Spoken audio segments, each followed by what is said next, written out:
கடவுளே, நானும் என் வீட்டுக்காரும் லவ் பண்ணி வீட்டை எடுத்து தப்பா கல்யாணம் பண்ணிக்கிட்டோம். திடீர்னு ஒரு ஆக்சிடென்ட்ல அவர் கை கட்டாயிருச்சு. வேலையும் இல்லை, வருமானமும் இல்லை. என்ன பண்றதுன்னே தெரியல. வாழ்க்கையே இருண்டு போன மாதிரி இருக்கு. இதுக்கு நீதாப்பா ஏதாச்சும் வழி காட்டணும். நீதான் வழி காட்டணும். வாங்க போதும். ஏம்மா ஒரு நிமிஷம்.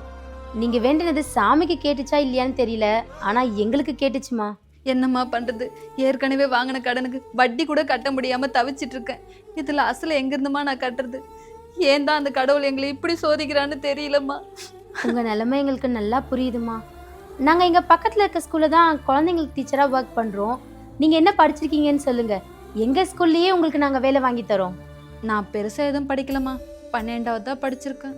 அதுவும் ரொம்ப நாள் ஆயிடுச்சு. நான்லாம் ஸ்கூல்ல போய் எங்க. 12வதா? வாங்க போலாம்.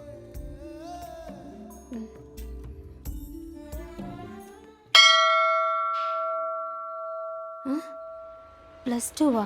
ஒரு நிமிஷம் இருங்க.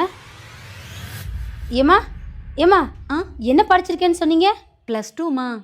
நீங்க +2 படிச்சிருந்தாலும் சரி, இல்ல டிகிரி கம்ப்ளீட் பண்ணியிருந்தாலும் சரி, இவ்வளோ ஏன் டிகிரி கம்ப்ளீட் பண்ணி லாங் பிரேக் எடுத்திருந்தாலும் சரி, நம்ம டீம் எஜுகேஷனல் இன்ஸ்டிடியூட்ல மாண்டிசரி கோர்ஸ்ல ஜாயின் பண்ணீங்கன்னா நீங்களும் டீச்சர் ஆகலாம். அப்படியா? ஆமாம்மா. இதெல்லாம் சரிதாம்மா. வீட்டுல குழந்தைங்க இருக்காங்களே, அவங்கள பாத்துக்கணுமே. எப்படிமா வந்து படிக்க முடியும்? அதை பற்றி ஏன் கவலைப்படுறீங்க?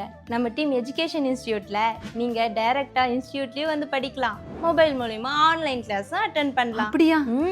ரொம்ப சந்தோஷமா இருக்குமா. ஆனா நாங்களே குடும்ப கஷ்டத்துக்காக இங்க வட மாநிலத்துல வந்து செட்டில் ஆயிருக்கோம். எங்களால எல்லாம் படிக்க முடியுமாமா? நார்த் இந்தியால மட்டும் இல்ல, இந்த உலகத்துல எந்த மொழியில இருந்தாலும் நம்ம டீம் எஜுகேஷன் இன்ஸ்டிடியூட்ல மாண்டிசரி கோர்ஸ ஆன்லைன்லயே படிக்கலாம். அப்படியா?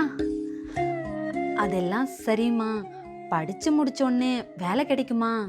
படிக்க வச்சு பட்டம் வழங்குறதோட மட்டும் நின்றுடாம தனக்கான பாதையை உருவாக்கி கொடுக்கறதுலயும் எப்பவுமே நம்ம டீம் எஜுகேஷனல் இன்ஸ்டிடியூஷன் தான் நம்பர் 1.